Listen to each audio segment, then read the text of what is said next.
Ask yourself, if money wasn't an issue, what would you do?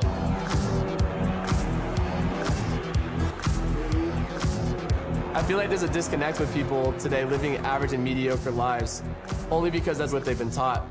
Go to school, get good grades, be good, don't bump into the walls in life. Because when you're a kid, you can think about whatever you want to be and really what you want to do, and there's no one that's going to shut you down. But as you go through life, your environment says you can't do this. Your circumstances say you can't do that. You need security. But through a business like this, we are changing people's perception on life, showing them there is much more. You know, the proof is in the pudding, it's black and white. The numbers don't lie. And I think that it's just the beginning. 15 months ago was a completely different person, partying 4 or 5 days a week, kind of following the norm, you know, going through the routine, rinse and repeat. I knew I needed to change. You know, they say that 3% of the country controls 97% of all the money. And if you follow the masses, you're going to get what everybody else has. You have to kind of step away from what everybody else is doing and do something a little bit different. I've always had an entrepreneurial type mindset, just never really had the right vehicle until I was introduced to FEMA.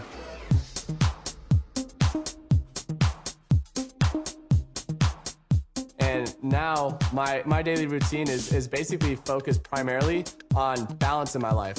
You know, I really truly believe in mind, body, and spirit. And I obviously apply a hard work ethic to the business, and I'm working wherever I go.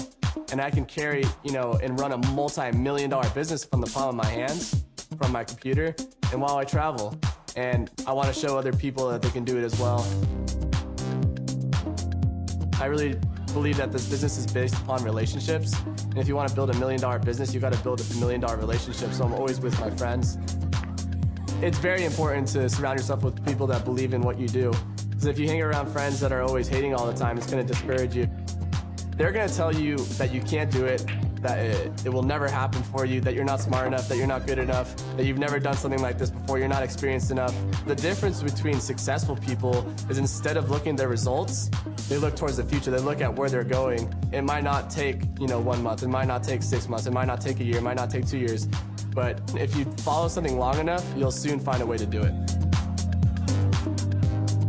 It's crazy to think that I'm 22 and I've already had hundreds of people come up to me telling me that I changed their lives, whether it be financially, from a relationship standpoint, or even just bettering them as a person, their outlook on life, the way that they view things. They live a much happier lifestyle.